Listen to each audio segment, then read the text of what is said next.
Hey everyone, Mr. Happy here, and welcome to Mondays with Mr. Happy, aka Mr. Happy Mondays, a weekly Q&A show where you ask me questions and I answer them. I have only eaten a banana and I've been awake since 5:40 in the morning, so I want to get into the Q&A so I can go make myself a nice juicy bag. I'm gonna make burgers after this. Well, one big burger, but that's about it. So yeah, I don't have anything. I'm playing too much Bravely Default 2. That's the only other thing to say right now. It's been out like 3 days and I'm like 30 something hours in. So that's about it. And also my glasses are phasing in. I'll fix that between the takes. But anyway, thank you to our patrons for supporting the channel. Their names are scrolling on the screen right now. Appreciate them. Just keep in mind, all my content is free. It's always available. Don't need to be on Patreon. There's nothing exclusive there. So they just get a little shout out. That's all. And thank you to our patrons of Darkness, Khuja, Cross-On, Jenova, and Kurenai Oni. We've gone above and beyond with their support. So thank you to them. Thank you to all our patrons. And thank you to those tuning in and asking. Okay, we're going to leave that in. Asking questions. With that, let's see what those questions are this week. All right, question number 1, hashtag Mr. Happy Monday. Hello, Haps. Hope you're doing well. Hope you're doing well as well. Do you think we'll be seeing an increase to our resistance rank in Bozja? I would say Bozja. I just like switching it up. Not sure if I should be worried about it. Almost certainly, you'll have to be over rank 15 to continue the story at some point. I would keep it close to rank. I would keep your medal at 700,000. I don't see any reason not to. It's pretty easy to get medal back if it's just a few hours of grinding. So yeah, I think they will increase it, and it'll not only that, but it'll be necessary to finish the story. Kind of like you needed rank 10 to do Kasham. Maybe you'll need rank 20 to do whatever Zadnor's public instance is, or whatever they have planned. But yeah, definitely keep that medal at 700,000, or at least worry about it close to 5.55. Hashtag Mr. Happy Mondays. Hey, Mr. Happy, one question here. Hello and welcome. I've been looking into Bravely Default 2, and one of its criticisms I've seen pop up is trial and error bosses, saying how 14 had some aspects in this harder boss design. What do you like and what do you dislike about trial and error as a whole? Thanks for answering, assuming you see this. Haha. Well, I did, and thank you. I loved Bravely Default 2. I'm not a huge fan of Bravely Default 1 for a couple of reasons. Not the least is that I don't really like the story, and I'm much less a fan of turns of RPGs where you play out the whole turn and then you pick all the moves in the turn and then the turn plays out based on speed. It's not bad. I've finished games that do that. I mean, the Dragon Quest series has done that plenty, but it's always my less favorite option. And I think if you do that kind of option, trial and error bosses are a bigger problem. But when you have every individual turn for trial and error bosses, it doesn't really bother me that much. I get that I have never fought this thing before. I don't know how it works before. And a lot of bosses, a lot of games have that kind of style. You kind of go with a little bit of everything. You find what works, and then if you want, you just end it and start over and see if you can abuse any weaknesses that you discovered during your time. I never really find an issue with that. The only thing I haven't liked about Bravely Default 2 bosses is not even, I guess this kind of ties into trial and error, but it's a very specific kind of trial and error, is that a lot of bosses counter specific like job actions and stuff, and they counter too many of them. So like you can have a boss that literally can counter a physical attack, can counter healing, can counter any ability. They can counter when you default. They can counter when you cast an offensive spell. They can counter when you use a certain job skill, like a monk skill or a thief skill.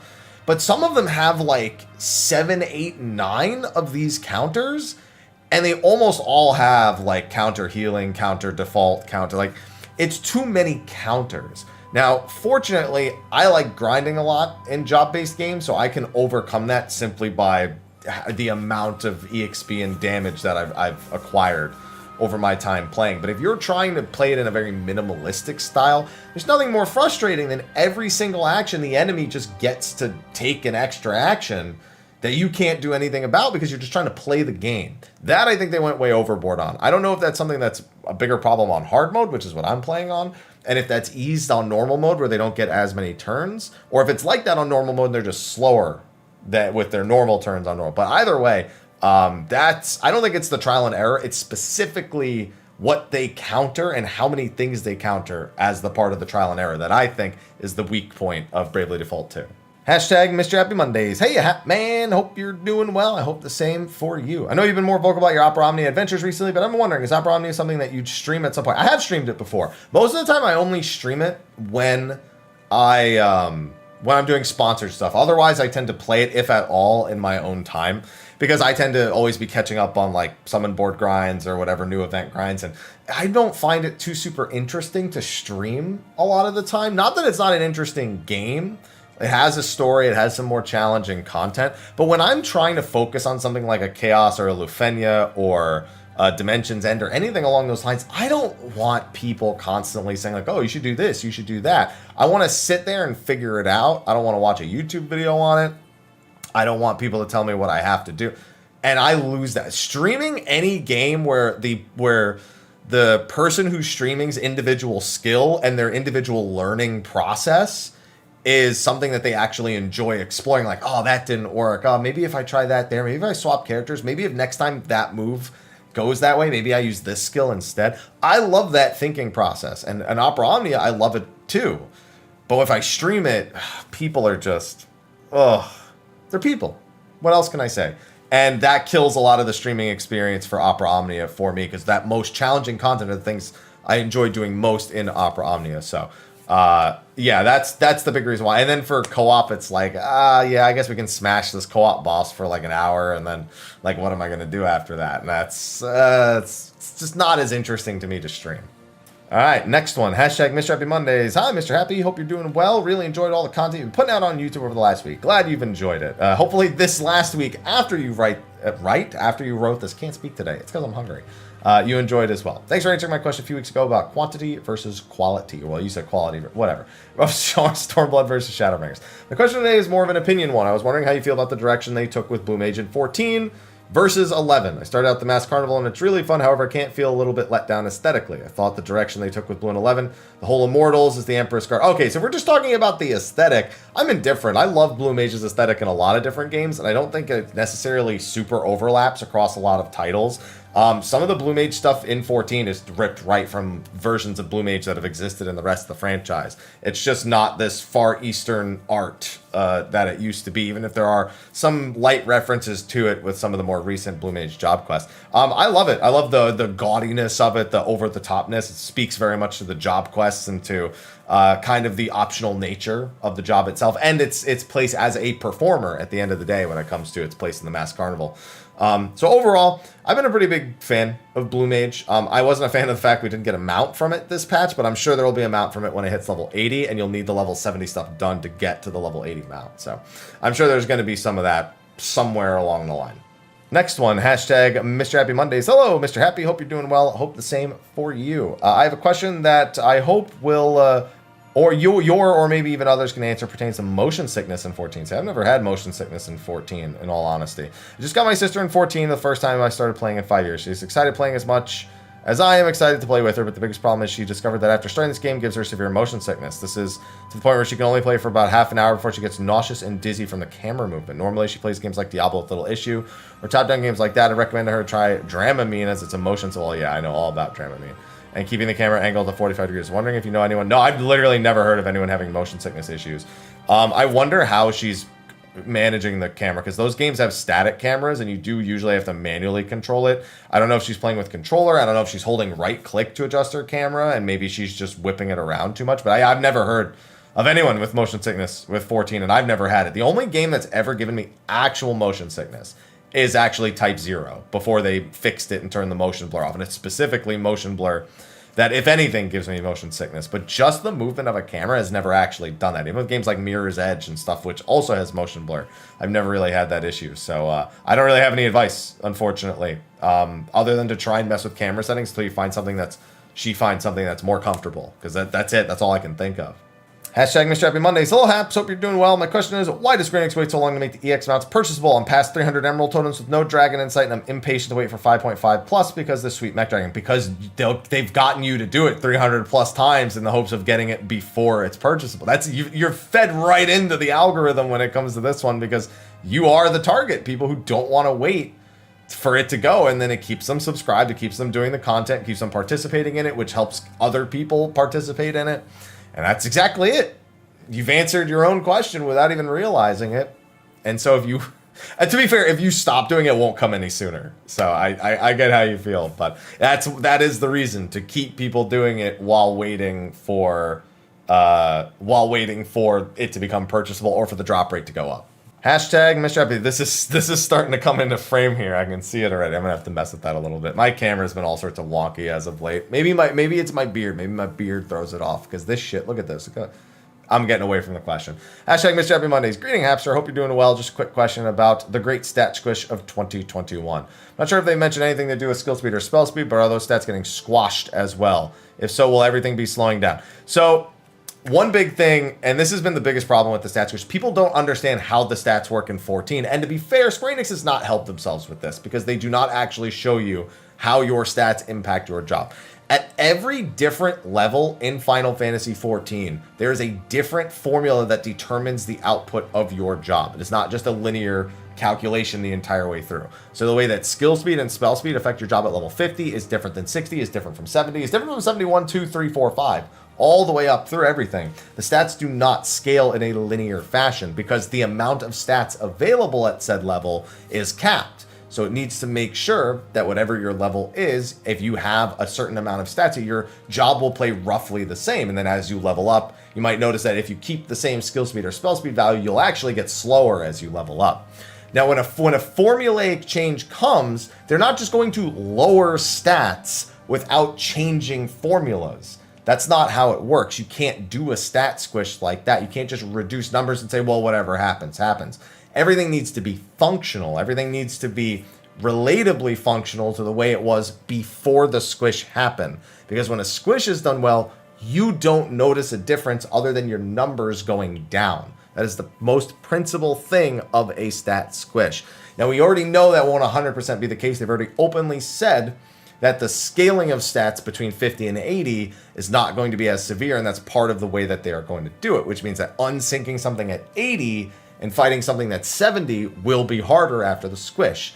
Ideally, though, you'll be level 90, where the stats have continued to scale as we've kind of come to expect them. The way that like 70 to 80 scaled, 80 to 90 will scale, but we'll be starting from what the new 80 actually has, like stat-wise.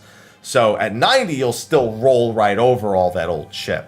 So yeah, it's not going to... Ultimately, my answer is nothing's going to change. In any of the things you've just asked in terms of how skill speed and spell speed affect, nothing's going to change. Hashtag Mrhappy Mondays. Hello. Hi. What new material are we getting this expansion? What do you mean? This expansion? You mean next expansion? Can I assume we'll be grade 9 and 10? What would be a good time to sell off my extra 8? If you're not selling off your extra 8s already, you've missed the window.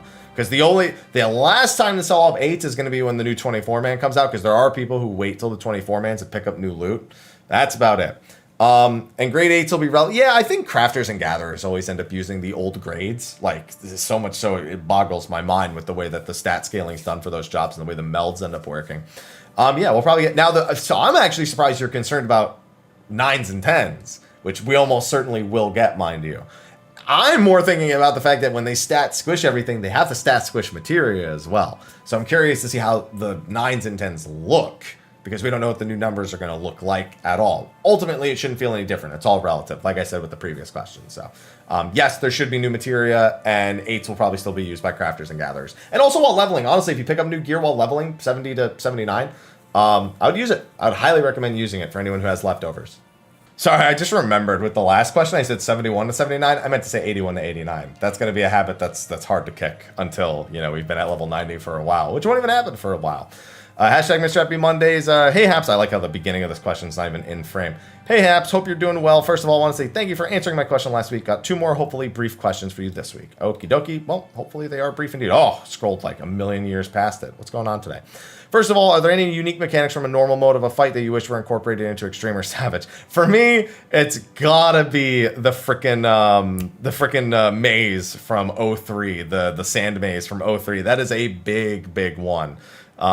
Because it's just, we all expected, like, maybe there's going to be landmines. You're going to have to time when you go across the maze, and the maze maybe shifts at certain points.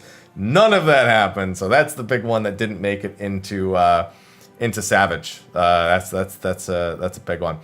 E2, knockback and avoid gates. E6, conflict strike that had plumes and eruptions. I mean, so E6 on Savage has plumes and eruptions, but it has plumes. It doesn't have the eruptions. The eruptions it replaces with shooting people with AoEs, and the very, very dangerous split damage AoEs that people always screw up on Savage.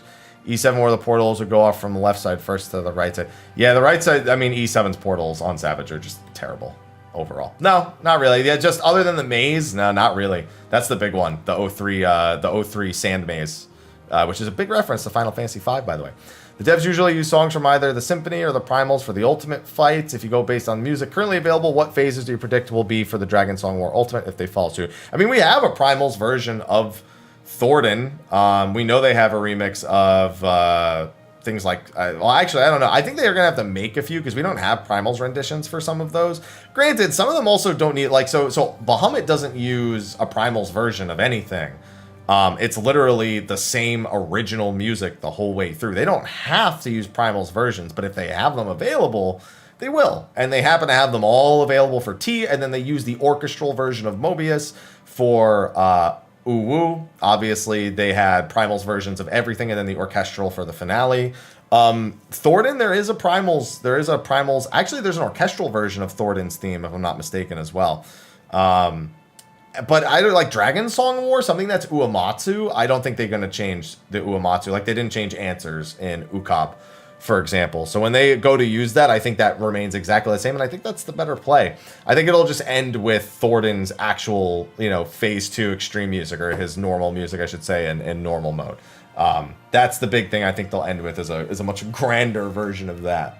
Hashtag Mrhappy. I took the glass off. It was either this was all glitchy or the glasses were glitchy. We're getting rid of the glasses halfway through. Hashtag Mrhappy Mondays. Hello, Happy. Hope you're doing all right. I'm doing all right. You doing all right? I'm doing all right. Last video we talked about stat squish wouldn't be a problem for okay, well I just mentioned this saying one level gain means 10%. The stat squish will be just 1%, which means 70 to 80 will be 100% more stats than 80 to 90. Okay, so I'm gonna say it one more time. At 80, it'll be tougher to unsync. He said that multiple times. At 90, when we've... because you got to remember, the fights aren't... I got to make a video explaining stat squishes because it's driving me up a wall. How many people just don't get it. The stats aren't the only thing that changes. They have to rescale all the content as well to match the levels with which they are. Level 60 content needs to be beatable with level 60 stats. Level 70 content needs to be beatable with level 70 stats. So when they squish the stats... they're not just leaving the fights the same and you do less damage and you do less damage. They scale down also. What that means is that at level 80, with those stats squished down, that level 70 content should be harder. He said that during the thing because even though you're squished to your relevant levels, the difference between you is not as high. So that's obviously going to be a factor. Still beatable, obviously, if you were to sync the content, it would feel no different than just doing it at 70 normally, but at 90, they go back to what they were doing for the old scaling. That way you still feel really powerful as you go from 80 to 90. So the 80 to 90 gap is going to be much bigger than every other gap, which also means 90 to 70 is significantly higher, which is why when you're 90, you're going to still be beasting on that older content. So they're just going to... how much they scale everything down, we don't know. We don't know if they're going to get it right. But we can assume at least the most logical sense is that however much we get scaled down, everything else gets scaled down at those level ranges proportionally. It's just going to mean the difference between the level ranges isn't as severe, so you don't overpower them as much as you maybe did before. All right, hashtag Mr. Happy Mondays. Hey, Happy. Hope you're doing well, and I hope the same for you. Had a question relating to the current stage of the Boshin relic weapons. Do you have any suggestion on how to make the grind for them more enjoyable instead of feeling like agonizing boredom? Been slowly working on mine, which, by the way, I think is the correct thing to do. And when I got to the next stage, we got this patch. Pretty much felt my soul leave my body. You know what's funny? Because these are among the easiest relics we've ever had. Like, they're like the least grindy relics we've ever had. How long did I take to do my first relic? So there's 3 steps this patch, and the one that requires you to do Fates or Void Arc or Ivalice raids, that step you only do a single time. The first 15, so the first step is 3 Castrums. Castrum's fairly fun, you get good rewards out of it, especially now. You can level jobs in there, you can get tomes in there. You can maybe get 1v1s while you're waiting for it to spawn. You can farm fragments, which you can use in other places. That's fine, 3 Castrums. The only step you need to really repeat that you might be like, how am I going to make this faster, is Delubrum. Now, you can do Palace of the Dead and Delubrum and mix and match them to try and save your sanity. I love doing Delubrum normal. I've done it like over 50 times at this point, and I still like doing it. But it's because I juice my DPS in there. I go Monk, with Duelist and Font of Power and Banner of Honored Sacrifice. And I do literally 35 to 40k DPS while I'm watching people without essences do like 6k. I'm equal to like 4 to 5 other people in that instance, and it's nuts. And that is awesomely fun to optimize on in there, especially because I have all the haste gear, so I have like a 1.57 GCD in there as monk, and it's nuts. That's how it's fun to me. Now, how you get to that same point, I can't really help you with that. But you don't, this is not that hard of, especially because they just buffed it to make it easier. The Castrum thing now makes the first step easier. The second step, the Fates, are a joke. When I did it pre-buffed, it took me like 11 hours to do them all. Now it should take way less than that. That's nothing. And the Delibrum is the toughest part, because at worst you're looking at 15 hours max of Delibrum. When I say max, fingers crossed at that point. But for me, the runs are 30 to 35 minutes. So I'm looking at 7.5 to 8 hours of Delibrums. And then I do ocean fishing routes every 2 hours, so I don't even have to do that. Like, I even get breaks in between all of those, or I could get them done even faster. So, yeah, I don't know. They're for me, it's easy, it's fun, it's fast. But that's because I'm, like, pushing the job with all the actions and stuff to go crazy, go nuts. And I want to stay away from Palace of the Dead because I hate that place. So, that's what I got. That's how I'm doing it. That's how I find it fun. So, I don't know if that's going to help you at all. Unfortunately, whether or not that translates to fun for you is a different story. And a quick question regarding to 11 of all things. Watched your long list of basic videos for the game just to remind myself of what I should be doing, and heard you say that a player would be able to do Rhapsodies of Vana'diel stuff as soon as level 10 to 15. Is that possible for someone who's relatively new? It's demanded if you're brand new. So as soon as you can go to Valkyrim Dunes pretty much and go to Selphina, you need to probably start Rhapsodies. You want to be moving through the early sections. It gives you an extra trust slot. It'll give you access to Kazam, so you don't have to do the key quest at level 25. More specifically, it gives you access to Norg, which you can then go to Kazam. And since you can pick up teleport crystals all the way, you don't need to do the Kazam key quest, which is a huge thing to be able to overcome. It takes care of your sub job for you instead of having to do it the old-fashioned way. And it just expedites the speed at which you get through things phenomenally. Now, you're not going to be able to get through all of Rhapsodies at that level, but those first few Rhapsodies quests, those really low-level ones, you want to try to get through those as fast as possible, and maybe even try to ask some nearby people for help for certain quests if you think it would actually make it easier, make it faster, because if they can help you through some of the slightly higher level parts, trust me, it will pay itself in dividends tenfold.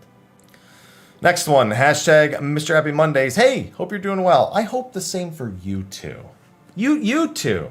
I don't know why I did that. I have a question regarding Blue Mage. With the current update, we got a lot of new spells, but the maximum number of equipable spells remains the same. Do you think it would be necessary to upgrade some older spells instead of adding even more? For example, Realm Reborn Primal spells could easily be upgraded via Eden Raid Primal. Well, no, they're probably not going to do that. But yes and no. I really don't want more buttons to push on Blue Mage. And I also think it would be lame to have those old spells and then learn new versions of the same spells. I think with Blue Mage, it's a lot more about learning as many individual spells as you can. The big thing is that Blue Mage has so many primal spells now that are all really good, and not bringing any of them is not really something you can afford to do. You basically have like 3 or 4 slots that aren't taken up by primal spells at this point, or even some like OP combination like Tingle and Triple Trident that there's other than the filler spell, you really don't have any flexibility anymore. Maybe Palm Cure and Gobskin you have to bring as a healer. You bring a couple tank cooldowns as a tank, but you don't really have that much in the way of choice. Unless you're tanking and you just really don't do dick for damage, you have to bring a lot of this stuff. So I see your concern, but I don't think upgrading old spells fixes it. It's still kind of nutty, and I also don't think it's a very interesting thing for Blue Mage to have to do. So kind of tough, in my opinion, just kind of tough.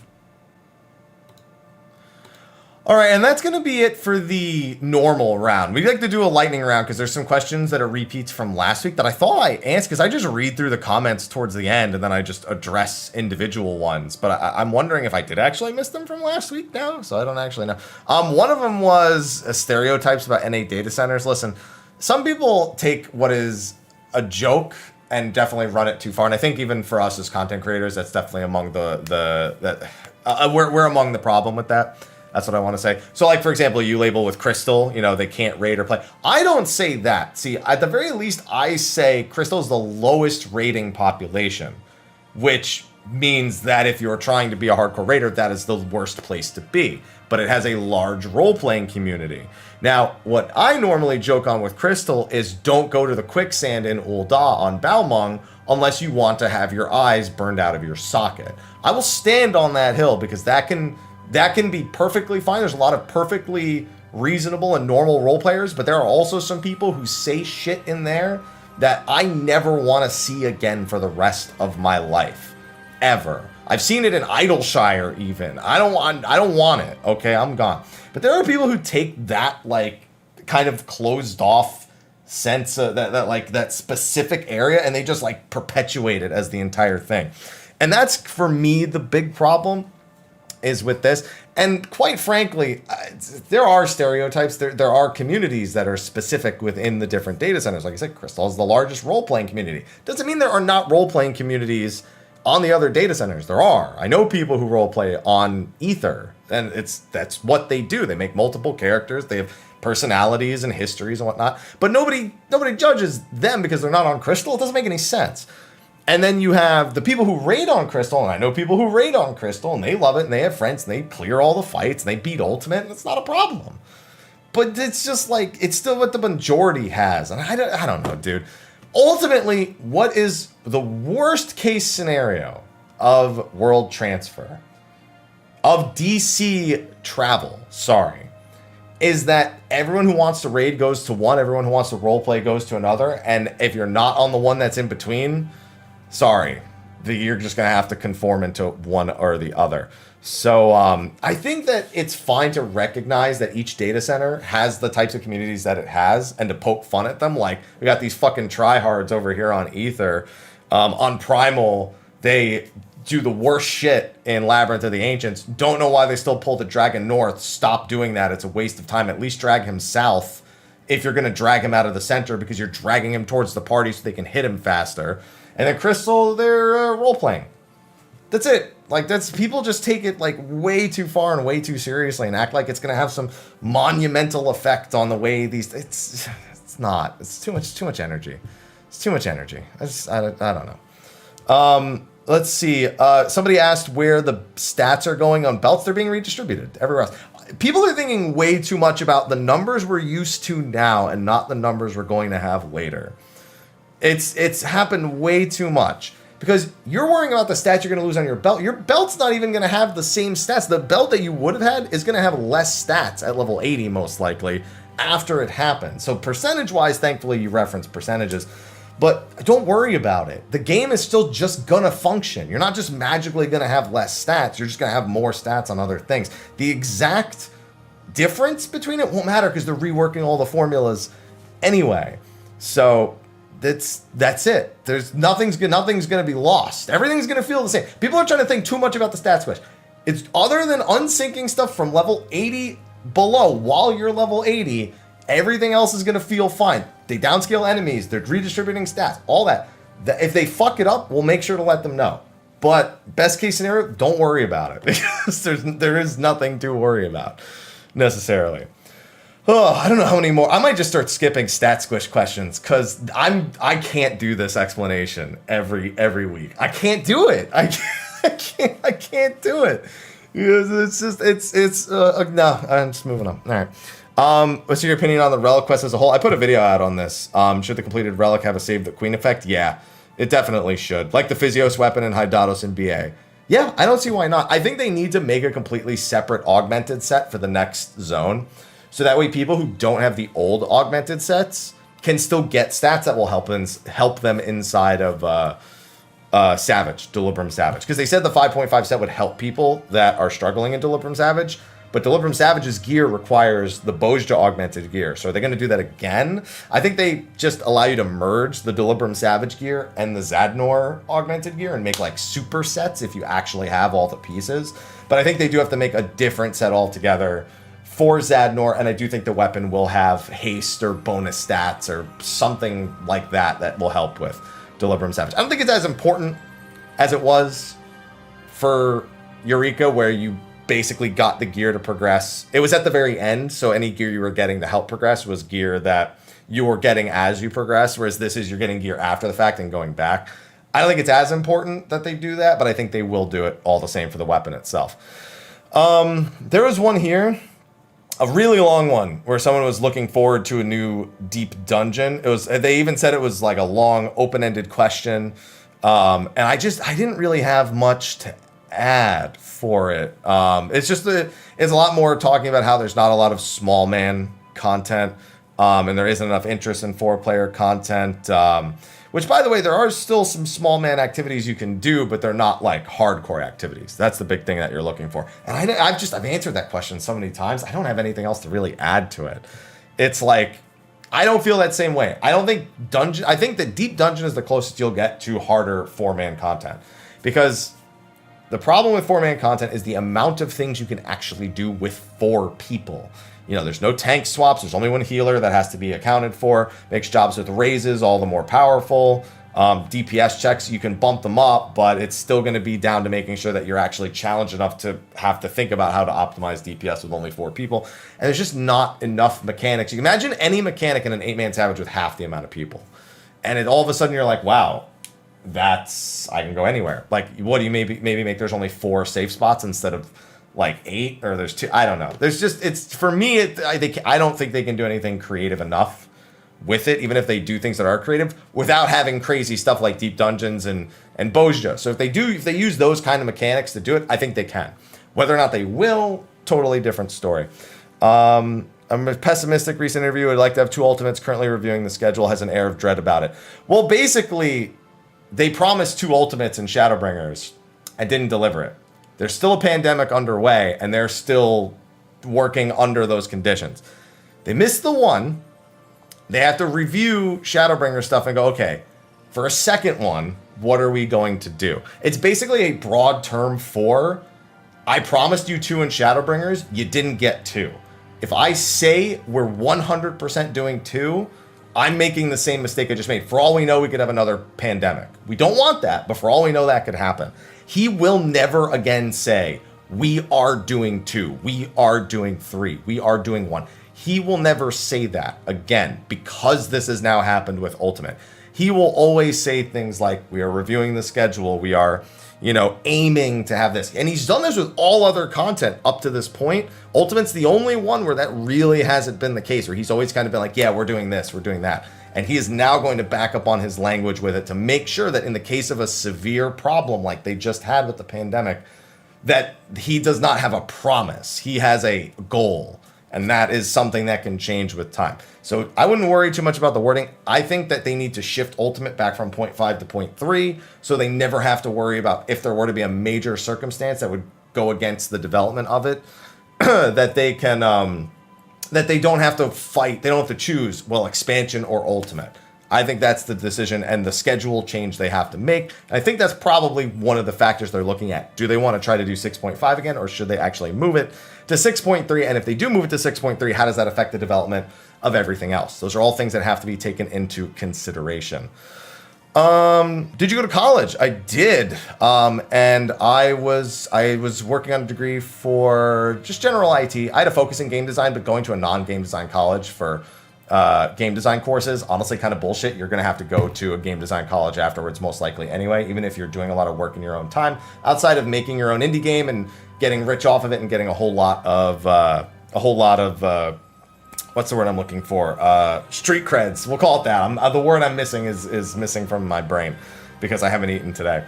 That's the only way you're going to really skip all those steps. So I ended up working in IT in New York City. Internal tech support, rerouting tickets, and I had to get SharePoint certified. That was fucking fantastic. And basically just taking care of all inner operations for anyone who's like, excuse me, there's a pixel that isn't working on my computer screen. Have you tried turning it off and on again? No. Oh, look, it's working now. Thanks. Yeah, I was that guy. I was the IT crowd guy. That show represented my career path trajectory before this, because that would have been me. Do I think Paladins will get res back? No. I don't think they will. That's just it. It's not that they couldn't. I think it'd be dumb of me to say they couldn't. Of course they could. No. I don't think they'll burn the action slot on it. and force people to put that on their bar. Somebody's saying that for the data center travel, how do you feel about the choice of data center travel over having Duty Finder search across data centers?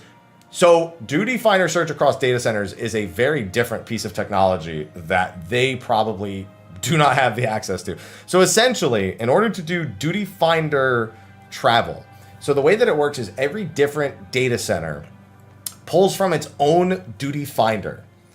So that's step number one. And physically, they are not connected in any way.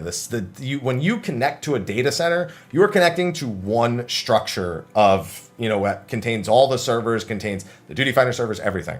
It is all completely, in every way, programming and internally disconnected from every other data center's structure.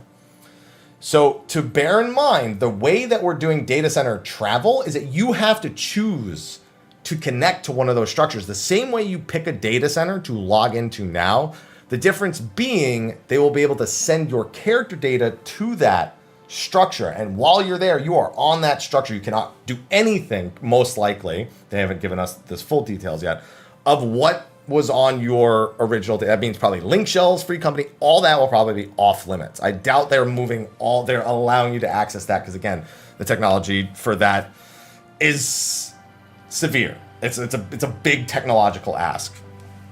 And so for that reason, connecting all the Duty Finders is not just connecting one person and shifting theirs and going over here. You're asking for them to essentially have a cloud Duty Finder, which I'm not going to say is impossible. Technology has shown us a lot of things, and I am sure the technology is out there. I can tell you that until that technology is cheap and affordable to run for a large-scale MMO, that's not going to happen. So, cool idea, would love it, would never ask for anything against it. Very unrealistic. Would love to see it, though, and maybe they can shut me up and be like, yes, we figured that out, too. I'd be like, what? Blowing my damn mind.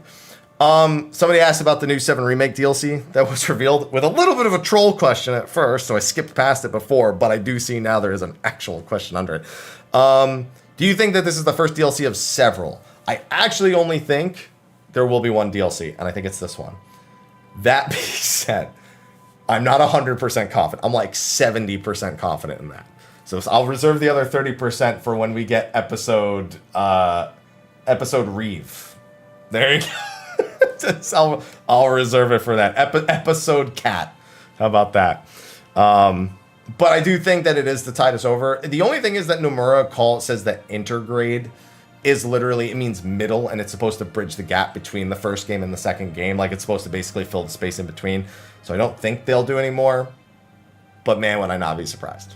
Let's just put it that way. I think Ever Crisis is really more to tide people over after episode Yuffie than more DLCs for part 1. Yeah, personally, that's what I think. Somebody asked about the consequences for failing a Savage mechanic. What I think they'll do in a Pandemonium, whether they'll do like Twice Come Ruin or Thrice Come Ruin or Damage Downs or Vuln Ups. I'm indifferent. I feel like the punishment should be more reflective of the fight you're doing. And the kind of like unique magics inside of certain places and certain places they use. Twice Come or Thrice Come makes more sense. Like in failing the Void Gates in E10, giving you, Thrice Come Ruin. I like that. I like that is the go-to punishment method because it allows you some room to learn without leaving you too much room to screw up. And I think that is good. I think that having that sort of measure there. And then when the mechanic is passed and it's no more, time goes by and it wears off, you take a little bit of damage down, but you're suffering from a little bit of damage down here, a little bit of less healing here, versus being outright obliterated for screwing it up. But if you screw it up too many times, it is irreparably failed. And I think that's actually a great balance to have for groups to learn versus still being punished for not doing it correctly. So I'm a big fan of Twice and Thrice Come Ruin, but I don't think it's universally the best decision. Smaller mechanics having just a damage down, certain mechanics having a vuln up. I think it largely depends on what it's punishing. Like standing in the wrong place, okay. If it's just an attack that you hit, like it's just an AoE you didn't get out of, I think damage down makes perfect sense. I don't think that needs to be Twice or Thrice Come Ruin. If it's like requires minimum number of people, like a stack marker, but not necessarily like a meteor marker, I think having the wrong amount, giving people a damage down or a vuln up makes more sense. I think things like towers, where you have to execute like 4 to 8 of them perfectly, I think that's where you have room for things like twice or thrice come ruined. So I think they shouldn't stick to one punishment method. I think sometimes instant death is fine, damage down is fine, vuln up. Mix it up depending on what it is you're punishing for, as opposed to doing all of it the same way, like Delibram Savage does. I don't think that's the right way to do it the way Delibram Savage does, even if it definitely accomplishes the goal of... Actually, it kind of works more in Delibram Savage because the threat of permanent death is always on you. It really puts the onus on the person to learn how to do it correctly. So it actually does kind of make more sense there. Is there anything else that I needed to grab? Somebody asked how I thought the Mediator would go. Honestly, I won't be surprised if there's no Mediator. Yes, you can remotely do access to a server and allow people to do, encrypted captures. Like, there's all sorts of systems in place in the gaming industry. I've seen it over the years, and I'm sure with the pandemic, a lot of companies have gone to doing it that way. In fact, we've seen plenty of AAA products and even non-AAAs that do, the streamers release footage like, hey, I got to play this early. Or like YouTubers like, hey, I got to play this early, and then they just released the video and they never streamed it, they never did anything. But it's not like they could go access that whenever they want. The technology is there. It's not an unreasonable technology. Where Square Enix stands on it though, we don't know. And I wouldn't want to pressure them to have to do that. We're going to get the information one way or the other. People always overanalyze the numbers. We know they're not a big fan of that. Maybe this is their opportunity to be like, you know what, for once, maybe we don't have to deal with that headache. Or maybe they are okay with dealing with that headache and they'll do what I just talked about. Do you think 14 will ever get ray tracing? Sure. Maybe the PS5. Does the PS5 version? I don't remember. Did they mention ray tracing? I don't know. Ray tracing is just another term. Does it look better? That's all I end up caring about at the end of the day. Does it play well? Does it look good? That's about it for me. Is that all of them? That might be all of them. I'm hungry. I hope it's all of them. Are there any mechanics you'd like to see in Dragonsong War from Thornton or Nidhogg? I mean, just everything they have. I hope they don't skimp on mechanics as much as they did in T, where it's like, where's height? Where's, there's only 1-2 pairs of enumerations. Where's, they skimped on a lot of mechanics in T, very surprisingly. So I hope they just don't skimp on as many in Dragonsong War as they did in T. Whereas Ukop used like everything imaginable. It was nuts. Let's see. Everyone commenting. That distorted face in my dashboard wasn't there. I couldn't all of the instances of my thumbnail did not look like that, but other people were linking it to me. So YouTube screwed the pooch on that one. That wasn't me. That was YouTube screwing the pooch, and hopefully that doesn't happen with this week as well. Is that it? Hunt coordinator. We don't want anything to do with cross data center. Yeah, it's rough, man. I was like, I wouldn't wish that upon them. And I bet you most of them would agree. I don't think any of them would be excited at the prospect of cross data center hunts. Dude, people wouldn't even wait. Even if it could happen, even if it was possible, it would never happen. It would never get coordinated enough to do it that way. Nobody on Primal's gonna wait for Ether to stop running their trains. Like, it would never even logically happen, even if it was possible, But anyway, on that note, I gotta go eat, man. It is 3 o'clock, and I had a banana at 5:45 in the morning. I'm dying right now. Okay, it's burger time. Okay, so thank you all for asking your questions. If you have a question, be sure to ask it for next week in the comment section of the video below. And thanks. I'll see you in the next video. Be sure to like, favorite, subscribe, and share. Almost forgot to say it. Okay. Well, on that note, have a good one. Bye bye.